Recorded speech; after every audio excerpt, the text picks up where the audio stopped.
You are live. Okay, apparently we are live. We didn't do the countdown because I'm just learning this. We are all learning this. Please excuse my lack of what's the word? Netiquette, I guess. But we Brilliant. will get there at some point. We have 11 people watching. Hello world. Hello 11 people. Hello everyone who might be listening to this later on as a podcast. Hello to everyone who might be watching this as a video. Yes, Um, and we're paying for the CNS out of our own pockets as of today. So yes, well done us. yeah, Excellent. finally we get to have our own logo, we get to have our own stuff, so enjoy, because this has been paid for by our hard-earned money. Anyway, we are live finally for the second time. uh, I'm Tomek, or Tweak, as you might see at the bottom of the screen.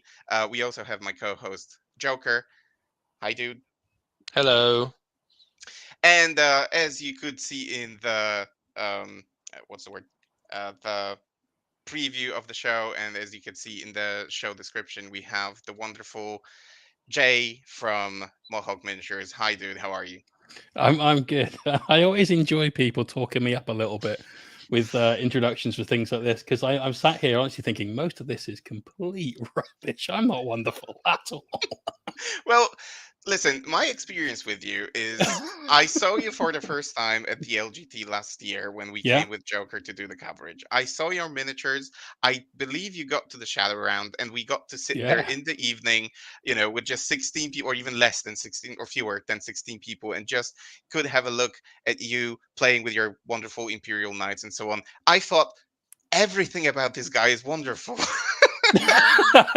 So, you Okay, know, I'll take it. We'll just go with that from now on. please do. Wonderful Jay. That'll Please do. do, because I don't have anything else. So listen, everyone. Today, I think we will take a break from the series that we started a couple weeks ago, which is the My 40K Job series, and we are going to delve into something a little bit different. Although, as you will see very soon, we are not going very far away from that previous topic. And I think I mentioned in the preview thingy in the banner that we have a big announcement. I think we will segue to that in a moment as well, because as we start talking about certain things, the right moment will come to do the big announcement. But first of all, to everyone who is not familiar with Jay, uh, Jay, maybe you are the best person to introduce yourself. Who are you? What do you do? And why did we invite you to a show to talk about the WTC, or the World Team Championships, if people don't know what the abbreviation stands for? Well, apparently I'm the wonderful Jay, so that's what I am and what I do. I don't really have a 40k job. I have a 40k life. Um, I Not stream for much a living. difference, I think. There isn't a lot of difference, no. But I stream 5 days a week on my own channel, Mohawk Miniatures on Twitch. Um, I have Patreon and all the usual things that content creators do to fund being able to do this as a job. I am a commission painter. So that's mostly what I do. As well as that, and to segue into talking about the World Team Championship, I was a referee last year in Mechelen, the first World Team Championship. Some of you guys that have been around and seen a long time remember, of course, the ETC prior to that. And I was a referee in Mechelen, had great fun, fantastic week, got to meet so many people, got to talk to people that I only knew through the internet and so on beforehand. It was brilliant. This year I've been invited back, but as head referee of the World Team Championship. So in November, myself, Neil, and Tom, who are the two guys that really organise the bits that the players see, essentially, had a talk, and Neil has sort of moved into a different role, and I've taken over as head referee for the WTC, which involves at the moment waiting for 10th more than anything else, but has involved things like rewriting FAQs for all of ninth edition, a lot of tournaments, specifically in Europe, play using our FAQ. So that's quite an exhaustive job. You've got to try and nail down everything as much as possible in language that everyone can understand.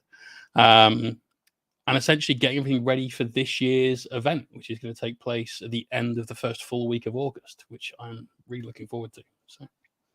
All right. So let's start at the very beginning. For the people who are completely unaware of what World Team Championships are, I mean, I think it's in the name, but Yeah, it's a still, clue there. Yeah. there is a tiny clue there. But still, if we wanted to, in a couple of sentences, explain to people what this is, how this is different to any other tournament in the world, like what would be your definition of the WTC and why is it worth to pay attention to it? So for me, I always tend to define it as it's a little bit like the Olympics of 40K. Now, obviously, 40K doesn't really have Olympics because most people look like me and less like someone like Usain Bolt or whatever, in which case you'll understand that I'm not going to run, let alone 100 meters. Um, but effectively, each nation can put forward a team, and it's not necessarily always the 8 best players from that nation, but it is definitely the best team put forward from that. And that's the big thing that separates the WTC as a tournament style from tournaments that most people might be familiar with, so singles events where it's just you against another 100 or 60 or whatever number of players that are there. You have to function as a cohesive team. You play in the WTC 8 players in a team against another 8 players, and your team needs to score more points throughout all of your games combined than your opponents do. If you don't quite score high enough, you can still draw despite winning. If you do score well, you win. So it's really important to have that good team synergy. And for the WTC, like I said, it is kind of like the Olympics where your nation puts together its best team. You can expect them to be mostly the best singles players in that country.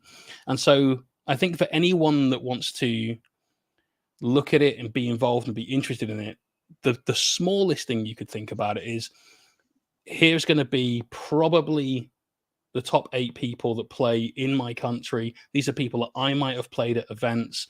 They're people that might be your friends, people that you know through the hobby and so on. And they are representing your country on a international level. It's probably the pinnacle, I think, of international 40K. Absolutely. I mean, it's unlike anything else in the world, I would say. And having spoken to the likes of Typhus, Pumba, people from the Polish national team, it becomes so addictive that Yeah. at some point they don't want to do anything else. Like the Polish national team, the people playing on that have actually stopped caring about the singles events. They Mhm. treat them, they treat them as sort of practice. Practice. Yeah. Yeah, exactly. Like an area to sort of try new builds and just face different people, see how armies face different they do against different armies. But essentially what they live for, what they practice for, what they count for, what they wait for throughout the entire year is the team's events. So, and this is the pinnacle of what you can get with team events, I guess. So uh how is this one exceptional? I mean, throughout the year, the different things are announced, different things are released. One of them is terrain. What Yeah. what specific is there about WTC terrain that makes it different than, I don't know, GW events? There's I've a lot to played in a unpack, I couple of guess. GW events, and as someone that is very well known for playing knights, as you've alluded to, that is one of my least favorite styles of terrain because you can't hide a knight on it. The terrain for the World Team Championship is extremely well balanced. There's a lot of work that's gone into it. Obviously, I can't talk about what 10th edition might bring as far as terrain is concerned. We don't know. One of the biggest differences between our event and most other events is the density of terrain. We have 3 different styles of table, effectively, light, medium, and heavy. And during a team event, unlike a singles event where you just get matched into one person, you go off, you play, and that's what you do. In a team event, you pair against people. And then one of you that's taking a pair, the person that's like the defender, essentially gets to choose what table they're going to. And so you can use the fact that there are 3 different kinds of terrain to tailor the gameplay experience you're going to have. If you're a army that relies on shooting your opponent and you've been paired in someone that relies on being in close combat, you can pick a table with very light terrain because you know you'll get better firing angles. Equally, the converse is true. If you're an army that relies on getting to your opponent and being in close combat, or an army like, say, Harlequins, where historically you want to be moving around the board and hiding as much as possible all the time, then you might want to pick a heavy terrain table. There's another facet to it as well, which is what makes team events. It's just another level up on 40k. If you go into a team event, you will know that certain players on your team, their armies have weaknesses. And if one of those armies is an army that's like, listen, I cannot play on a light board, so my army needs the terrain to survive. To hide, yeah. Then you can just go, right, okay, I'll take the light board. I might lose my match, but if it means that you win and the rest of our team wins their match because I've jumped under the bus and taken the hit for the team here, then we win as a group. And this is why team events become that entirely addictive thing, is because it's not just about you trying to win an event. It's about you and your squad, your team, all doing that to win the event and working together. And it's amazing. Yeah, it's going to be extremely interesting this year, I think, because we have. I mean, I've been following the UKTC scene very diligently and closely this year, and you have players like Vic Vijay, David Yeah. Gaylord, who are extremely successful singles players, and it's Yeah. going to be even more interesting to see them because both of them won. So Vic qualified for the Team England, and David qualified for Team New Zealand. Yeah. So we're going to see them duke it out at the WTC. But it's going to be extremely interesting to see them, hide their egos, hide their like individual agendas, and actually work this into or weave their skill into the skill Yeah. of other players. Their Team England is so stacked with individual talent. Nassim, Mani, Vic, whoever else is there. It's going to be extremely interesting to see. What comes out of it, what of this concoction of talent, ego. I don't know what else. Absolutely. So how do teams deal with that? Like because the teams are not only players, right? There are other members of the teams as well. Frequently, yeah, not always, but frequently. So you can bring like support staff, basically. Team England last year, I think, had 5 coaches with them. I know Adam Lane was there, Nathan Roberts. There were another couple. Team US, I think, easily 4 or 5 other people. It's really, really useful for a lot of things in a team. So you could have people that are there to help with the pairing. So a pairings metric is the most important thing about a team event. Somebody puts forward an attacker, somebody puts forward 2 defenders. The attacker picks a defender. They go off and play. The defender chooses what table they want to play on, and then the remaining defender becomes an attacker. You get 2, and it's this sort of back and forth. And getting the right people lined up to get the matches that you want is the key to winning a team's event. And there's a lot of work that goes into that before the event.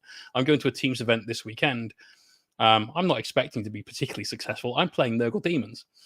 But we've already gone through. They're great demons. They're terrible. Don't play them. They're absolutely awful. Unfortunately. But my job is to lose well. So like I was saying earlier about going under the bus and taking the hit, my job is to go into matches that the rest of the team doesn't want to play, knowing that I can score passively and probably bring a loss closer than my opponent wants it to be so my team can do better. Essentially steal points. Yeah, that's the plan. I'll let you know on Monday how it went. Right. We'll see about the practice. But with all of these things, the team dynamic is the most important thing. So nobody can afford to have the big chip on their shoulder ego. You can't have the big swinging dick in your team unless you can guarantee you can feed that person the match they want every time. It's very important you all work cohesively. If you've got someone on your team that's great with the pairings, they could be a support coach, they could be a team player like one of your captains, then that's their job and they focus on that. If you've got someone on the team that's there because they want to help out, it's making sure terrain is set up for the players for the tables. Objective markers are laid out so they don't have to do that when they get to the table. It takes some of the stress off rushing around at the start. Even something as simple, and this sounds ridiculous, but something as simple as making sure your players are fed and watered is huge. Last year at the Neckarhal, which is where the WTC takes place, Belgium had an all-time high for Heat temperature. wave or something. It was ridiculous. Like, it was hot outside. And on Monday morning, before the War Master started, which is a singles event that precedes the WTC, and if you want to play against some like world caliber players, some of the WTC players, and you've not been able to qualify for your national team, the War Master is a really good place to go to get some of that experience, by the way. But even before we had anybody in there, I walked through the hangar doors, and it was like 43 degrees in there. It was horrific. Oh, the smell must have been amazing. Dude, I've done some jobs in my time, and there's not a lot that can compete with a fragrant day 3 of a 40k tournament, I will admit. That's the best euphemism I've heard for that situation. Sticky we had situation. very big doors open to allow some breeze, and it was for very good reasons. Anyone that's listening to this and doesn't already pack deodorant when you go to an event, please, for the love of all that's holy, take some deodorant with you. But yeah, the event was hot. We had one player on the German team, actually. He's a really, really lovely dude. I thought he was going to pass out. He was tired. He was sweating, and like his captain, dehydrated. We might have to sub him out for somebody else, and he might have to go. I said, look, just make sure you've got someone that can give him some salt and some fluid. Like, so get some like potato chips or something in, drink plenty of water, because your body needs these things to keep going. And having somebody in your team that can do that, so your players can just focus on playing, is huge. So if you can take somebody, it's advisable to. All right. I mean, that's very useful piece of advice. If you want more of that, last year before the LGT, we did a series of interviews with people going to tournament, going to the LGT, because it was called Road to the LGT. One of the guys that we spoke to for the first time back then was Innes Wilson from Team Scotland, and he actually gave like a lengthy explanation on how to prepare for events. So he mentioned stuff that you usually don't think about, like getting hydrated, having the right amount of protein before you get in, and so on, all that. But he also said like he brings a mat that he puts on the floor. He takes off his shoes and he stands on the mat, because if you play for 1, 2, 3, sometimes 4 days, not only are you look at that. I thought that wasn't that Jay's signature move? We had this at the LGT. I've taken this to Amsterdam, Germany, New Mexico.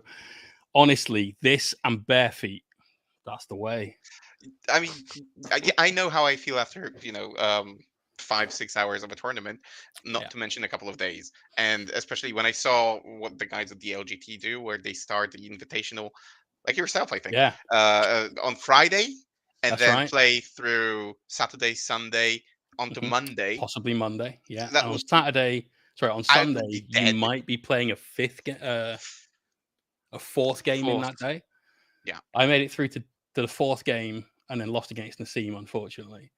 But I played in the Invitational just the one game. Then I played a friend that was there. So that was 2 games, 3 games on a Saturday. So that's 5, 9 games. And I was like, right, I hurt a bit now. Yeah. And that's even with the mat. I've had motorbike accidents. I've had old injuries from a fighting career that just plague me a little bit with standing up for that length of time. Without the mat, I will finish an event. I will then go back to my hotel room or Airbnb or whatever, and I'll have to have a shower and massage my ankles and things before I can start doing anything else, even like having dinner. With the mat, I just go for food. Quick change of shirt and off, done. It's honestly a game changer. And for 25, 30 quid for a yoga mat, it's well worth it. Yeah, absolutely. You need to sell your own branded ones now. I thought about it, but I don't want people standing on my logo. So with their sweaty, nerdy feet. Yeah. Yeah. Listen, everyone. So I'll use this moment to pause our WTC conversation, because I think the people who are here, the 9 people who are watching us right now, but also everyone else who tunes in later or via the podcasting streaming media, they deserve what I promised. So they deserve the big announcement. And again, I think this is a big announcement. I like to think that it's a big announcement for me and for Joker. Uh, It is, but definitely is. yeah, but it's probably also a big announcement to anyone else who would like to see the WTC happen live. And this is because Contact Lost has been invited to come to the WTC to do live streaming. There are going to be several teams doing live broadcasting, but some of them are going to be like language specific, like French, Mhm. for example. Contact Lost is coming to do the coverage in English, and then of course for the Polish people who are going to be following, we will drop some like messages in Polish in the Polish Discord and so on as well. But the primary big announcement today is that Contact Lost is doing the WTC and is going to the WTC, which for us is absolutely mind blowing, and we hope that it's also mind blowing for you. Now, uh, with that in mind, what we are going to do, so Typhus, Joker, and myself, we are in discussions right now how to um, organize the, let's say, our shows in such a way that we do nice little introduction, nice little prep for people to be prepared for the WTC. And today's episode is essentially the first one in the series to start introducing the WTC to the broader audience. Because, as I said at the beginning, I still encounter people who tell me that they don't know what the WTC is, that they haven't experienced the WTC, they didn't know that they have a national team in their country. So we will do everything that we can to bring the WTC to the people, and then we are going to stream it so that people can see live for themselves whether it's worth it. And maybe next year, who knows? Maybe you join the WTC, perhaps not as part of your national team, but as a mercenary, because this is also a topic that we are going to cover. We have some people that we know that went there as mercenaries and had great fun. So we will do an episode about that as well. Make sure that you let us know either in the chat or in comments or reviews or wherever what you want to listen about, whether there are any aspects of the WTC that you would like to hear about, because as I said, Typhus, myself, Joker, we are going to be writing articles, preparing episodes, doing live shows, etc., so that you can be prepared as possible when the event drops. So To clarify just a little bit, we won't be streaming actual games. That's what the other teams will be focused on. We'll be doing a studio kind of thing. Like most popular examples, probably something akin to Soccer Saturday or Football Saturday. Why am I saying soccer? That's useless. Either way, we've sort of done this at the LGT last year, which we've mentioned. And if you want to, you can check that out on the LGT fan page and let us know if you've got any feedback. We'd love to hear it. exactly. Stop So interviewing people with mohawks is my advice on that one. no, definitely not. Definitely, inviting you was one of the best choices that we could have made. Um, so let's capitalize on that, because I know that your time is precious and your time is limited. So let's move on. We started. This is like an introduction and sorry, introductory episode to the WTC, so it's impossible to cover all Mhm. the aspects of it. Yeah. But we did start with the terrain. We said that the terrain is different, that playing as teams in general is just very much different to any other kind of event. There are a lot of things that come into play. Again, do check out Typhus's article on StatCheck about building teams and Mhm. pairings and the pairing matrices. That's probably the best, if not one of the best articles that I have ever read about team events and pairings. So Nice. do check this out. Tyson Um, has got a lot of experience doing that. Like yeah, he really knows his stuff. and if you don't know who Typhus is, then go to our blog, because yesterday I dropped an article about, well, an interview with him about him playing Harleys in the ninth edition, and he introduces himself there. So if you don't know what his qualifications are to talk about this, that interview has all the qualifications in it. So moving on, you've mentioned that your job before the WTC is to create the rules, is to create or clarify faction rules for different Mhm. factions and so on. So how are those rulings made? Is it your arbitrary decision, or is it with like a host of people that help you do that? Do you consult the players, for example, in advance? How does that work? Basically, put a load of answers up on a dartboard, put a blindfold on, and just go for it and see what comes up as comedy. No, absolutely not. It's something that, like I said earlier on, our FAQ is used in Europe a lot by a lot of different people. I know that most tournaments in Germany use our FAQ. A lot in France use our FAQ. And when you think about the number of players in these areas that are using that document, it's got to be done well. So just in the same way as any decision is made at the WTC, we have a council of referees essentially, and we discuss the ruling that should be made. Now, where possible, we rule with rules as written, as in what it says in the book, as essentially our answer. Sometimes it needs a bit more explanation to just clarify this works this way. The words. I'm not going to say that GW are bad at wording things because I really don't think they are. Sometimes there are things that could just be a little bit clearer, and especially when you start thinking about the fact that if you look at all the different languages that people play 40k, and there's going to be a few things that are just missed or lost in translation, right? So sometimes what we're doing is just clarifying this works this way. You can do this once or this number of times, or you reroll just a dice roll over one, or all ones, whatever it might be, right? There's normally myself, Tom Adriani, who's the head of the WTC, and then 3 or 4 other refs as well that basically sit on a Discord call. We go through things that people have brought to our attention, like we have this question about this army, the way this interacts. It's normally a lot of new codices. Like when Guard came out, we had lots of questions about that. Obviously, when World Eaters came out, we had a lot less questions about that. They run forward and they headbutt things to death. It's not much to ask. But we basically take everything, discuss it, argue both like sides of it. Frequently there's if we rule it this way, this happens, rule it this way, this happens. We look at things like precedents based on other codexes, other elements of the rule book, and we try and come up with something that is the most common sense answer that fits.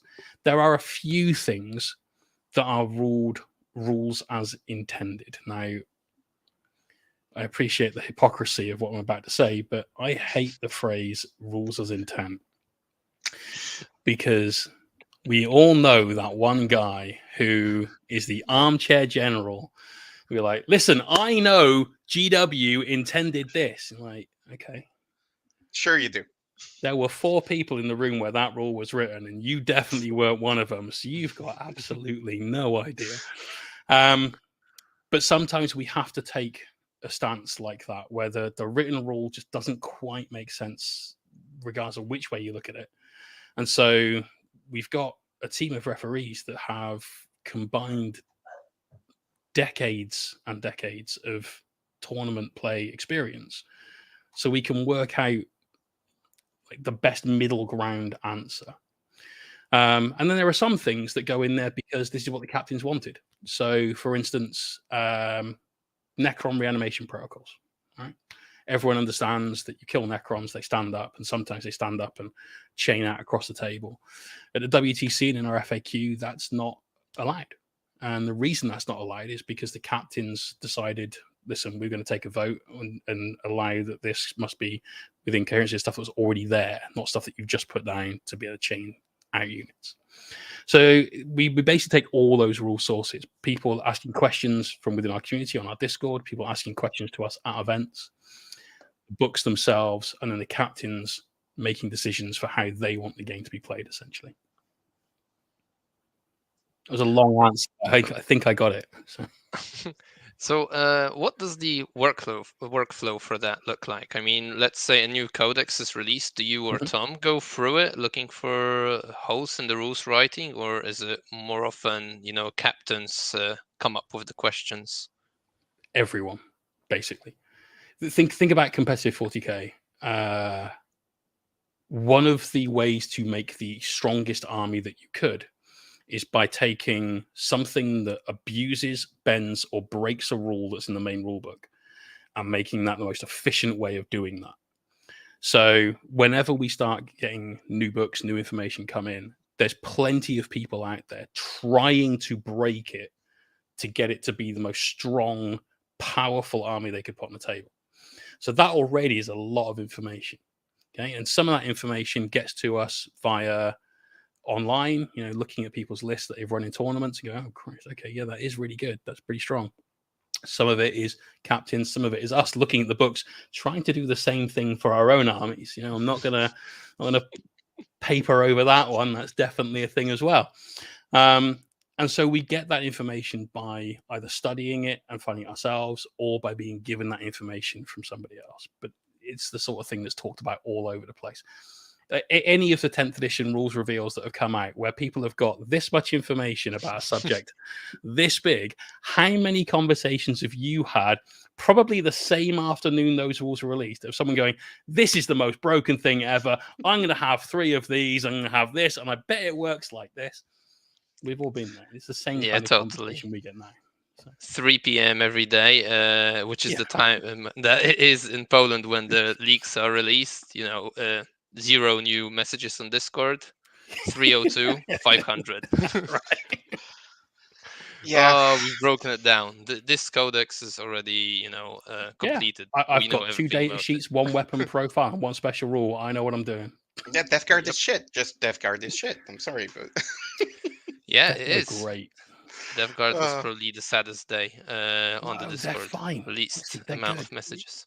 Nevertheless, and what does it take for a rule to reach like a captain's vote, rather than you guys making an arbitrary decision, if you will? The term arbitrary decision sounds a little bit too strong, I think. So it sounds like we've just made a decision just without thought, and that's never the case. I can give you an example though of a rule that did reach a captain's vote last year. So we had in the FAQ that was published in, I'm going to say something like the January before last event, so January last year, there's an entry in there that anything that should be on a model should be on a model. Okay. And there are plenty of things. If you're going through the build guide, you can go, I can just leave that off. It doesn't matter. And a good example of that is things like Harlequin boats, where you've got the hangers on, Drukhari Venoms, similar sort of thing, raiders with crew and people hanging on the sides, all that sort of stuff, right? I don't remember the last time I saw somebody with any of that on a model. It just doesn't happen. For most competitive players, like, listen, it's going to snap off in my case. Or you could argue at the other end of that scale, there's somebody sat there going, well, if I put this on there, they can see me easier, so I'll leave it off. All right.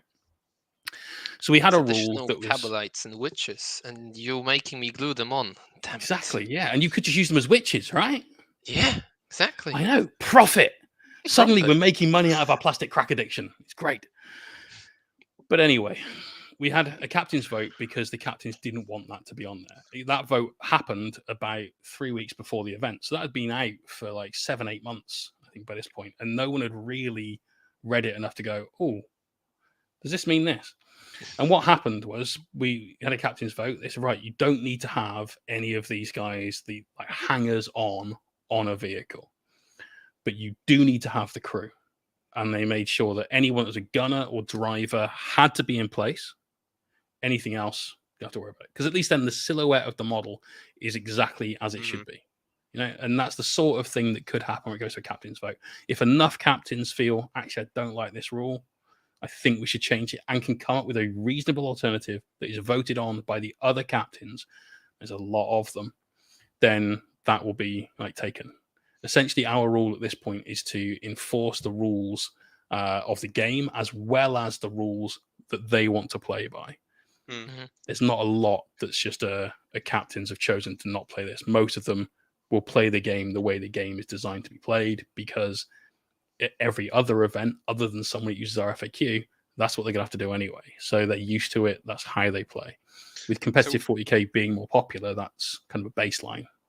Would you say that it's practicality above everything else? Because I guess if you look, that the models, it's just practical to have them for easier transportation and so on. But it also seems to apply to like terrain, because if you look at the WTC tables, it is just blocks of terrain, very rough, but there are no pebbles rolling on the table or something like that, or barricades or any sort of additions to the table that would create ambiguity or just Yeah. make it more difficult, time absorbing and so on. Would you say that practicality is is at its core, or is it again, I don't know, time, something else? There's a lot of time is definitely something, and like given unlimited time, you could make every table look like something from the best produced battle reports on the internet and all that stuff, right? But practicality, fairness, that's a big one. Those I think are the two main ones. If we had things like little bits of that moss stuff that people put on the tables to make it look nice, and pebbles and things like you said, most of it would end up on the floor. It just gets knocked off the table. It's just one of those things. And to keep things fair across the board, and that especially at the international level of competition, fairness is something that needs to be like foremost in your mind, because some of these players are traveling literally thousands of miles and spending as a team thousands of pounds, dollars, zloty, to attend the event.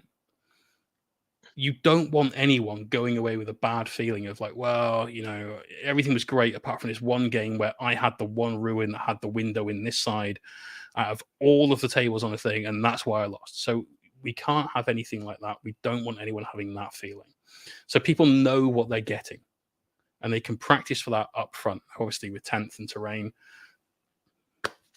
we'll let you know in a few weeks, boys. I guess it's the best we can do. We'll have to wait and see. But for now, at least everyone knows. And you can practice it on TTS, and there's a load of people that we license our terrain to, so that they can make terrain. So you can buy, probably in whatever country you're watching in, a licensed set of WTC terrain that you can practice on at home if you want. Well, funny you mentioned 10th. So a small subject, Yeah, but was it difficult to make the decision about incorporating 10th? And what challenges does it bring, and how will the rules writing or rules clarifying process look like then? Especially in that very the short oven on. I've got to go. Sorry, boys. But the truth be told, you're going to have like a very short span of time to adjust. So why did you make that decision? You think I made that decision? Well, that's a bold statement right there, dude. So you, as the WTC representative, obviously, you're the spokesperson now. Votes we were talking about. This was the captain's decision to play 10th. Now we have. Look, I've worked for GW. We all know that in the summer, every 3 years, new 40k. Same as next year, it'll be new Sigmar. Same as next year, it'll be probably new Horus Heresy, or another like alternate game or so. Maybe that's when they do the old world, old Warhammer remake. Whatever, who knows? So we know that usually before the summer holidays start in the UK, so that all the kids can complain to their parents that they need it and buy it, that's tactical, and play it all summer long, the edition's going to drop. We know that the WTC is, like I said, 7th, and that's a War Master. Was it the 9th or 10th, I think, of August it starts. So we have this much time between a new edition coming out and us playing it.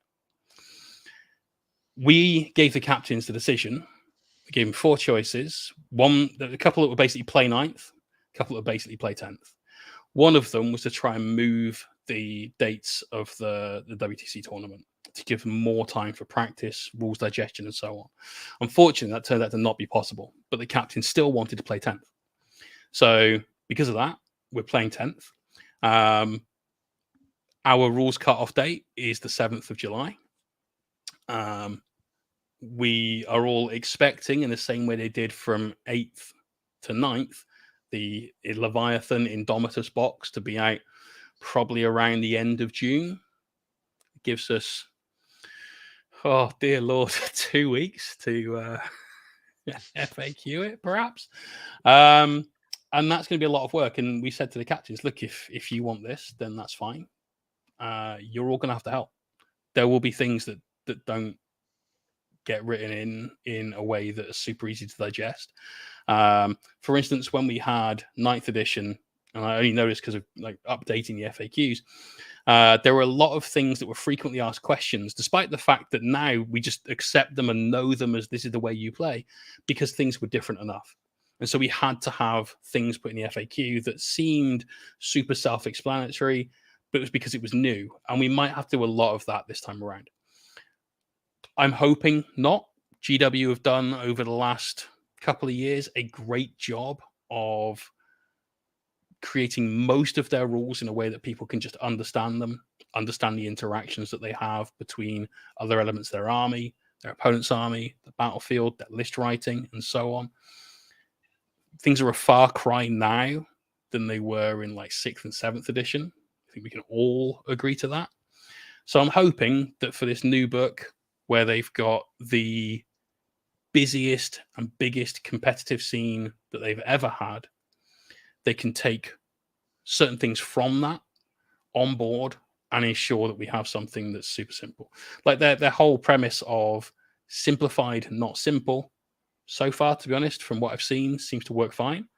There was one rule I read like 3 times. I was like, I don't quite. Oh no, now I get it. And it was one of the army rules for something. And I don't remember what it was. Oh, it was tag, spotter, spotted, guided stuff. And like, I think there's something missing here, and I think they condensed it for Warcom, and it's probably going to be a bigger thing in their index fish thing. Yeah, I just hope that they don't do a lot of those like ambiguous things that leave a little bit of stuff, like a little bit of room for interpretation. Like I Yeah. think with engagement range or getting into engagement range, it says something along the lines of move all your models up if possible.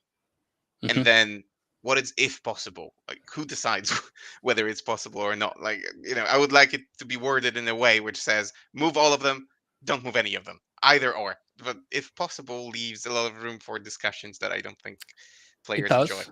Yeah, and I think at the competitive high end level, you'll find, pardon the phrase, but less bullshit.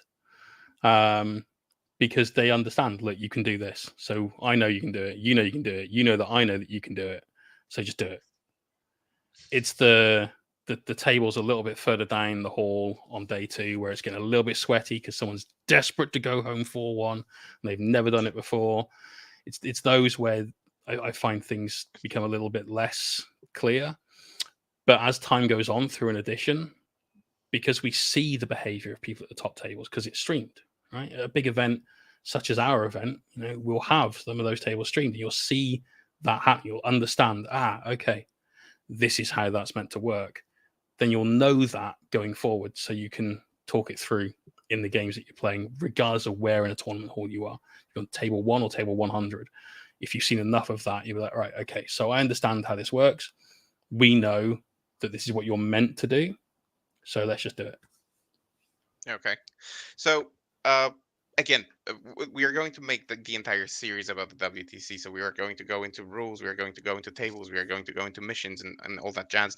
But one of the things that Typhus mentioned to me when we were sort of discussing how to go about it was that there is a new ruling around the clocks at Yes. the WTC.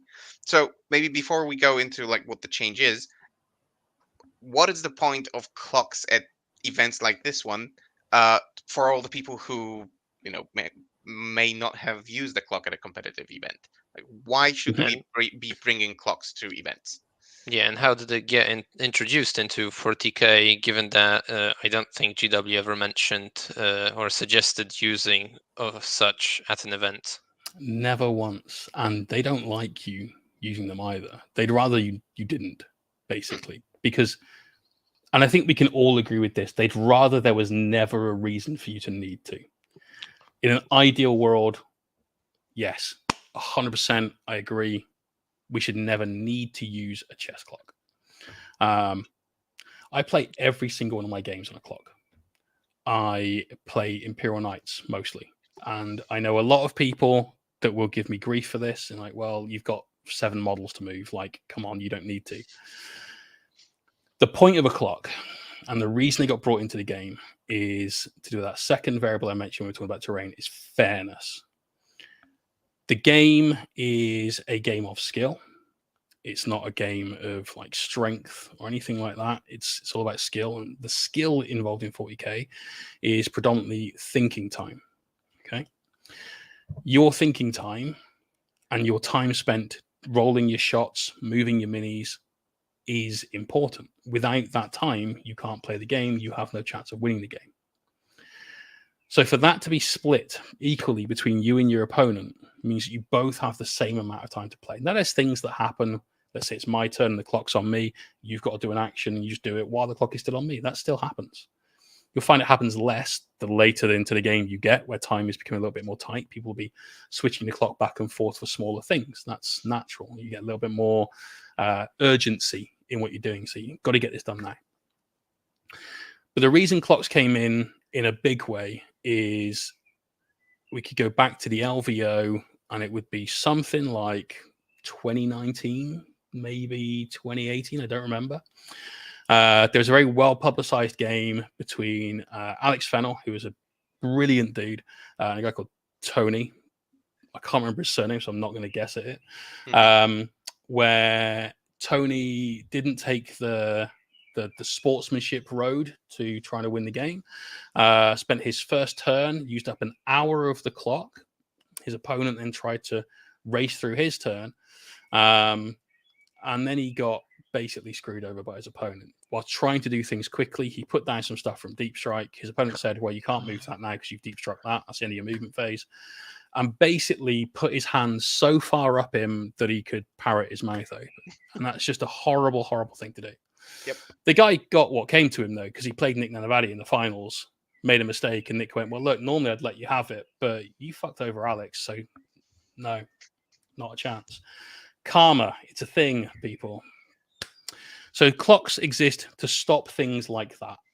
Mm-hmm. We've all probably been to a tournament, played an opponent that, you know, they're not particularly on it. I don't mean mentally. I just mean like they're not really like thinking about the game in your turn. They're waiting for their turn and things take longer. You've probably all had a game at your local club where you've played 2,000 points. It's taken you 5 hours because your opponent's deployment phase took him an hour, right?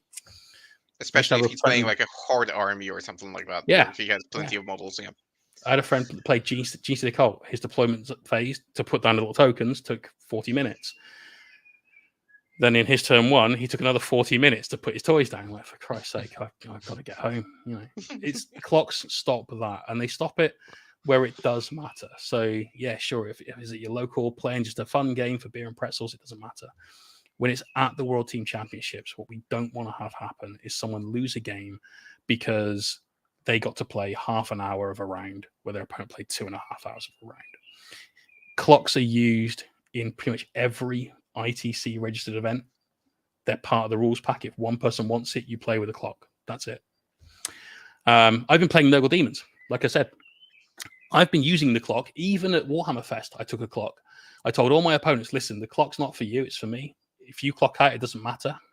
The rules aren't here for that. But I need to make sure that my turn 2 deep striking things doesn't take the piss. So the clock is on me so that I can't run too long and put you at a disadvantage. My first round opponent clocked out playing Dark Angels. Like, okay, well, we went around a half an hour into lunch because he clocked out. I still had time on my clock, but that was that event. It didn't matter if you had a clock or not that event. Like I said, I took it to make sure I wasn't taking the mick. So that's why they're important. That's why they got introduced to the game. We have them at WTC because, like I said, fairness is definitely something we have to put first and foremost for our players. Like I said, they've spent thousands and traveled. So. I'll print you one in the chat saying, played a guy who played Thousand Suns. He took an hour for his first turn doing all his Cycle Bull. Well annoyed me. Yeah, I think this is supposed to tackle just situations like this one. So, Exactly. Yeah. right. So tell me, or tell us, tell everyone, is there any sort of like an etiquette for using clocks? Like, because, for example, I don't Yeah. play using clocks often. I played once, and it wasn't a pleasant thing because I didn't know when to switch the Mhm. clock back. Like, do I check my or your rules on my clock, on my or your clock? So it was kind of messy. Is there any way of bringing order to this? It's a lot to get used to. The first thing I suggest to anyone is practice with a clock. I started practicing with a clock at my local several years ago, still in 8th edition, early 8th edition, because I knew that it would put that psychological like lean on you of gotta go quick, time is running out. And the reality of things, if you've got an hour and a half on the clock at the start of the game, you've got plenty of time. Your first turn could take half an hour because you've got a lot to do. In your third turn, where you've lost half your army, you've got less to do because there's less stuff. So practice is the first thing. Like it's taking away the psychological pressure that playing on the clock can put you under. That's the first thing to do. Secondly, essentially, the time is on you whenever you are doing something, whenever you are rolling dice, moving minis, looking up your own rules. Sometimes the whole asking questions to your opponent, like if I ask you a question, what army do you play?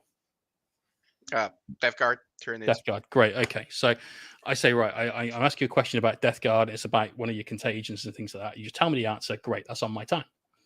I say, right, I need you to tell me about your contagion range, like what it stacks up in different turns. And for a moment of insanity, you've forgotten, like, oh, I'm going to have to check my codex. Sorry. And you get the book out. For me, while playing, I'll normally give it like 10, 15 seconds if I can find the rule in that time. And that doesn't sound like a lot of time, but most of us know roughly where things are in our book. No issue. If it starts becoming a long thing, then I put the clock on my opponent. In a similar way, you've got reactive strats in a Tyranid army, in a Death Guard army at the moment. I say, right, I'm going to do this. You go, all right, cool. I might use my stratagem. All right. Are you going to? I don't know. I've got to think. All right. Pop, the clock's on you.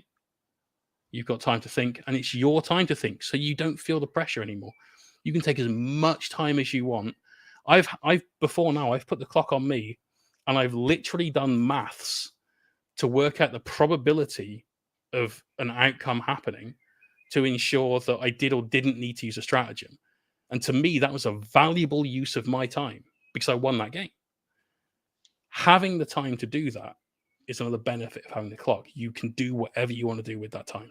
If you want to go out for a cigarette, you can go and do that. I have heard a story about 2 French players that took the clock outside at an event and would tap back and forth when they were taking draws of a cigarette. And they were smoking the same cigarette. No, their own cigarettes. So, like, I guess you have a meta there for like a short rolly versus a king size or whatever, you know. But you know, clocks do a lot of things. So the etiquette of a clock, once you've played it a few times, it's very natural. The one thing I will say that not everyone does, that everyone I feel should do, is when you are changing the time on a clock, clock's on you, clock's on me, back to you, back to me, you know, whatever phrase that you want to use, you verbally tell your opponent, I've put the clock on you, I've put the clock back to me. And if you're something that comes up a lot, especially when Tyranids were big with big warrior blobs with Theono pains and invulns and all this sort of stuff, sometimes your opponent is going to take a while rolling saves, rolling their Theono pains, allocating wounds, removing models, and so on. There's a lot of time spent there doing stuff. It might very well be a case that I go, right, clock's on you, and you do all your bits and pieces there because it takes a while. It might just be the case that you just go, right, cool, I've rolled my dice, these are dead. Off it, back to you, no problem. So you work with each other in that, and that's where the sportsmanship side of things comes into it. I don't know if you are aware of this. At WTC, we have a very big document that outlines essentially what we expect from players. Sportsmanship is one of them. If you went to, we compared to the Olympics, you would expect to display a standard of behavior that is befitting a champion from your country. We expect the same thing at WTC. We have sportsmanship fouls that can range from things like you not reminding your opponent about stuff he's got in deep strike. So it's battle round 3, and he's done his movement phase. You go into a shooting phase. Like, before you do, you've left them off the table. Did you mean to? No, I didn't. Right. Now, most players will play like that anyway. Mhm. If you're the kind of guy that wants to win because your opponent left a unit off the board for turn 3, you're probably a bit of a knob.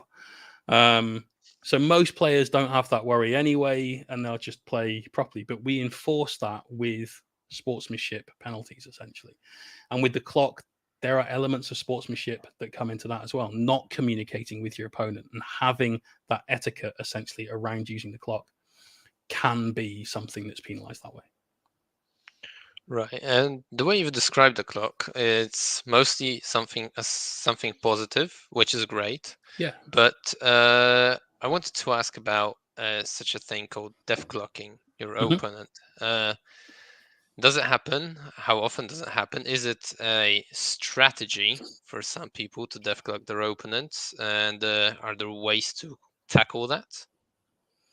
So there are people that try and play to time out their opponent as a tactic before the game starts. So like, I'm just going to clock him out and I do what I can to clock him out.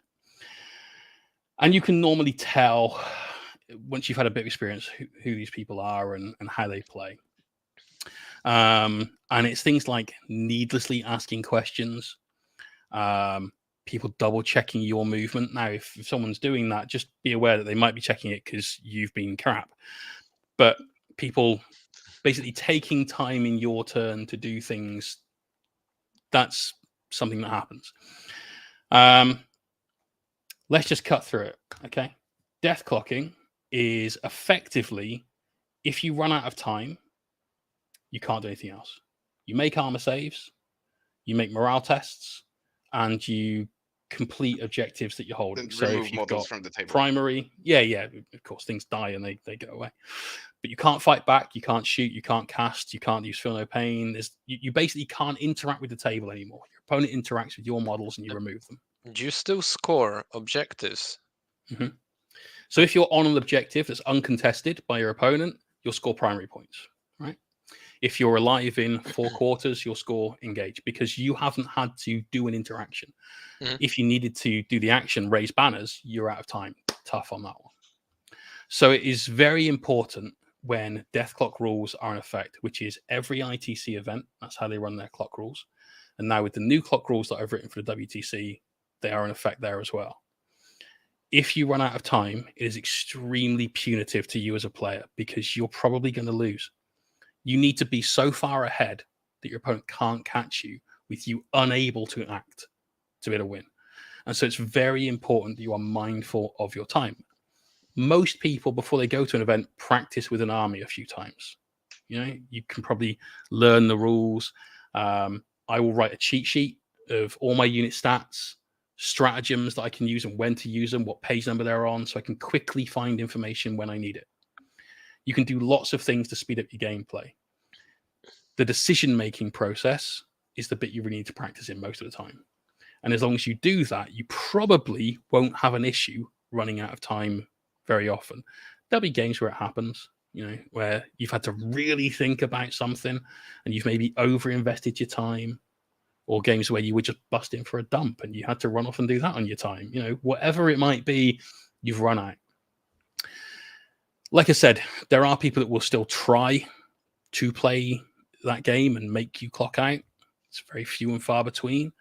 It's very easy, I think, to talk about tournament setting 40k in a negative light because we've all got the odd horror story. I play probably an event a month, 5 games to 6 games of comp 40k a month. That's 60 games a year. For the last 5 years, I've probably played 300 to 400 games of 40k at a tournament. Sometimes towards the top tables, sometimes towards the mid tables, once or twice towards the bottom tables. We don't talk about those.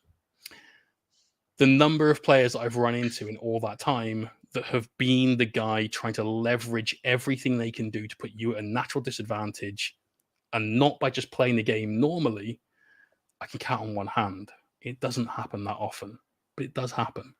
I've won games because my opponent clocked out. It's not a great way to win. It really isn't. But if in their turn 3, in the middle of their turn 3, they've run out of time, they need more practice with the army. If you've got an army that works in every single phase, Tyranids, Eldar, GSE, there's plenty of them, you need to be able to be quick. Now, if the writing's on the wall, a lot of players just say, look, play on, it's fine. And we've got a provision for that written into the clock rules because we like promoting fair play and sportsmanship. But there isn't there is a need for someone to give up their time. Last year, we had clock rules that were very much designed with good sportsmanship being front and center. Okay, we're going to allow you to use clocks, but we want you to communicate with your opponent and play games out to a natural conclusion where you can, every time that you can. And again, in an ideal world, we don't need a clock at all. They would have worked. We did have people that essentially used that to their advantage a little bit. We had a couple of games that were won because someone ran out of time and went, well, it's okay, I can play on because that's the way the rules are.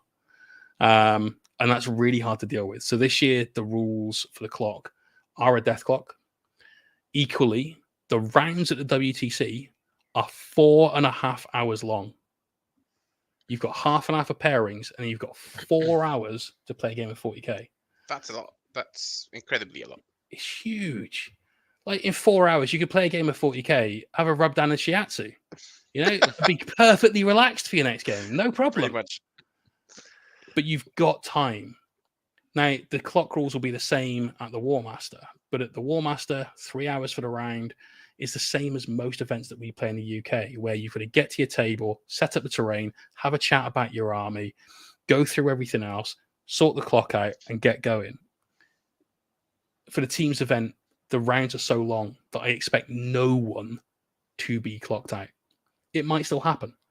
And we have I'm going to say, reasonably punitive set of penalties that come in should you clock out or a member of your team that can affect your team's chances of success.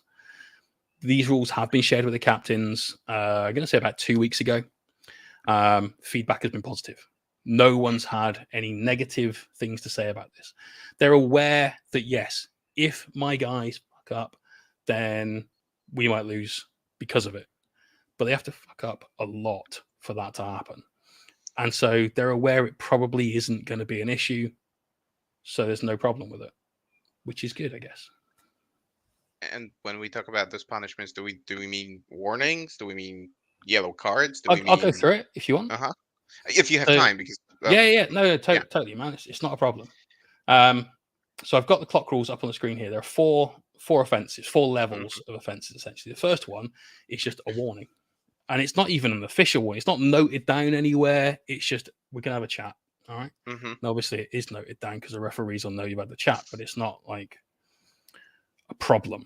At the WTC, we have, like, you can have an official warning, and that's like getting a notice or whatever job you work out where the manager is watching you now. It's not even that. It's just, we're going to chat to the player.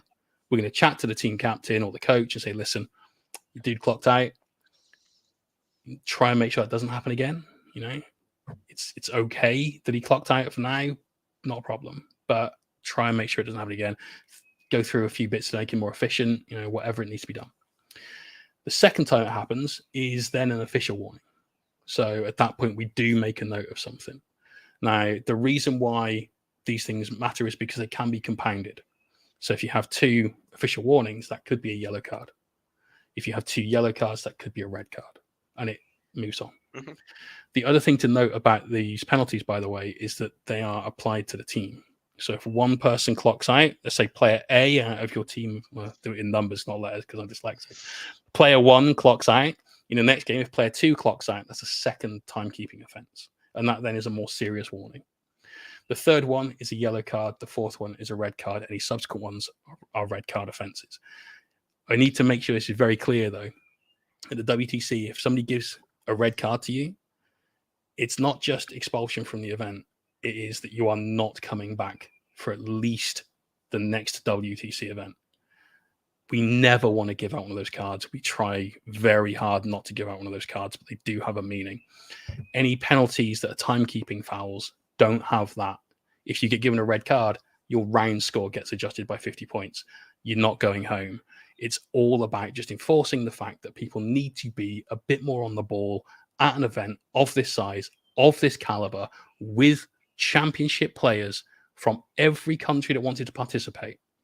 It's about making sure they all play and finish their games in a natural conclusion, if they can.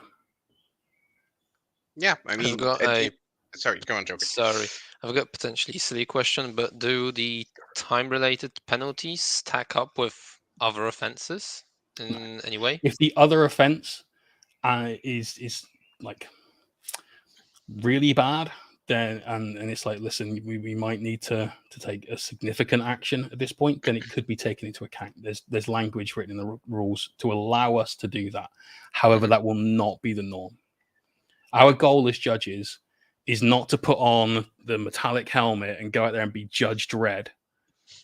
Our goal as judges is to enforce a standard of play where everybody gets a fair shot. The rules are followed and we have a good atmosphere. We're not Judge Judy and executioner. Yeah, I think we got as a community, we got to this place where everyone, especially at that high level play, wants to play a gentleman's game. Yeah. But it's and this is what the community is generally striving for.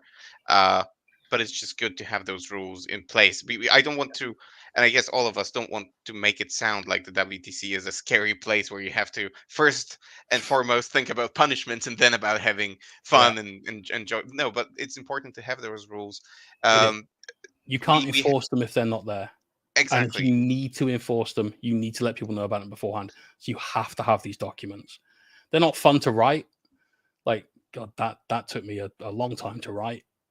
But there's something that you kind of have to have at the element where the game is as seriously taken as we take it. And if, let's say Team America, because they've got quite like a long way to go. Team Australia, they've got a long way to go. Let's say their travel expenses as a team were more than $10,000 or still Aussie dollars, whatever. Probably not far off. 10K, right? Then you've got hotel for the week normally because you want to get over the jet lag at the start, and then you've got a day after at the end as well. So there's time spent there as well. All of the money that people put into it, they need to be assured of the fact. My headphones have just run out of battery. They need to be assured of the fact that they have the right to play well and to have a good shot at every aspect of the game. We don't want anyone having the feeling of, well, look, I'm here and I got fucked over because this rule was written this way and so on. Yeah, to everyone who hasn't seen that because you're, I don't know, listening on podcast or something, Jay just reloaded his freaking headphones like it was a fucking gun. He just took another clip and just inserted the batteries like it happened every single day. I can do it blindfolded too. Yeah, you can tell who has I can more do it with my experience. airbrush as well. You can tell who has more experience doing it. That's admirable. These are your headphones. There are many like it, but these are yours. Yeah, Someone exactly. will get that reference. Full Metal Jacket, he also obviously. did take enough time to ensure that he's talking so that he doesn't miss anything. It's the little things. The skill level here it's not just 40K. I It's can do it with everything. Obscene. So are there any other changes to the clock rules that people should be aware of, or have we covered the That's pretty much the main headlines. However, I cannot stress this enough. It doesn't matter what tournament you're going to, whether it's a one-day RTT at your local or the World Championships. Read the rules packs. Yeah, they're written for you to read, bizarrely. Just have a read of it. At least skim over it. If you've got any questions, join our Discord. You've got plenty of time to ask. It's all good. There's nothing there designed to catch you out. There's no like small print anywhere at all.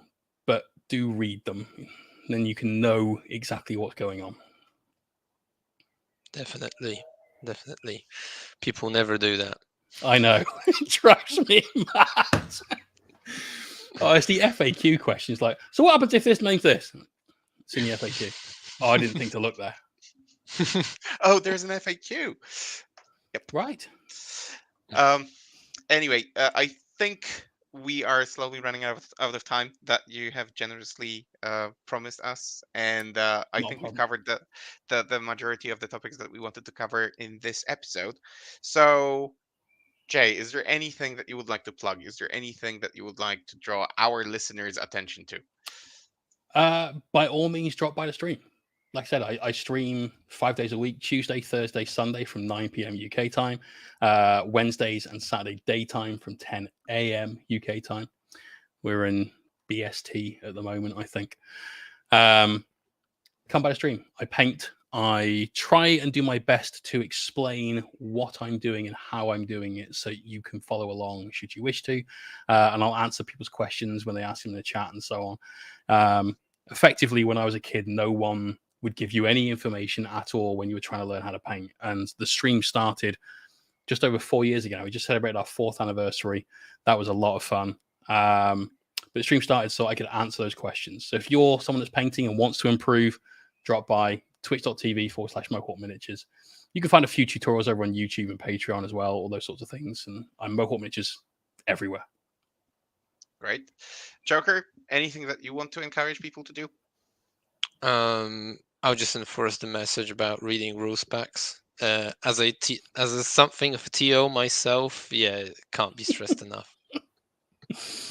Absolutely. Seems silly. You've got to remind people to do that. Yeah.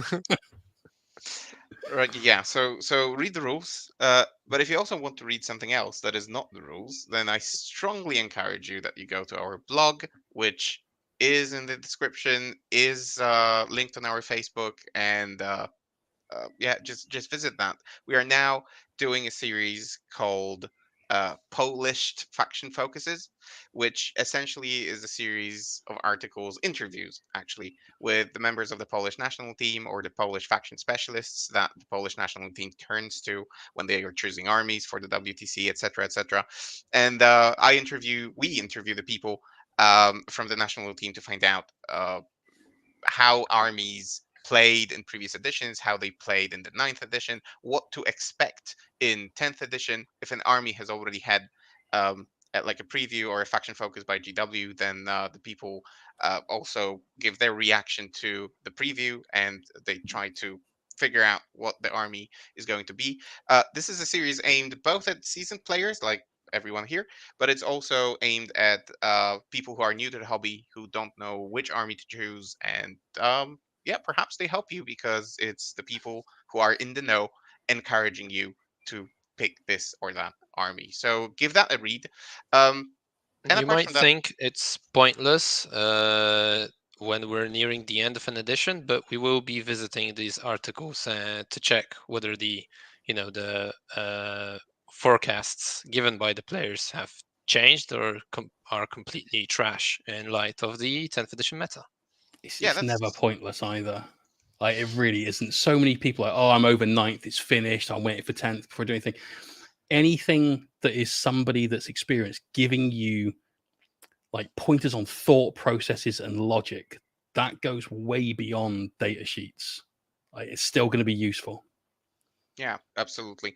And yeah, and these guys really know their stuff. So make sure that you read that because again, you might be new to the hobby and you have a problem choosing the army, but you could also be a seasoned player that might be thinking of changing a new army or hasn't thought of picking up a new army, and this might actually encourage you to do so. So give that a read, and apart from that, please like, subscribe, follow, and whatever else. Thumbs up us, thumbs up Jay and his channel, and let's make this community grow even bigger. And yeah, watch this space for more episodes on the WTC, more 40k job, and whatever else comes to our minds. Um, with that, I thank you, Jay. you've been an amazing guest, and I hope we can have you over again and again and again to talk about the Nice. WTC and more. And thank you, Joker, for being an amazing co-host as always. Yeah, and thanks to you for hosting this. And last but not least, I've noticed that we had like around 10 people watching us consistently. It might sound like a small number, but to me, it's absolutely amazing. So thank you to everyone who has been with us, who has been listening, who has been liking, and so on and so on. As I said, stay tuned for more because we will repay you for your commitment and for sticking with us. And with that, thanks everyone, and until next time. Bye bye. Peace out. Bye.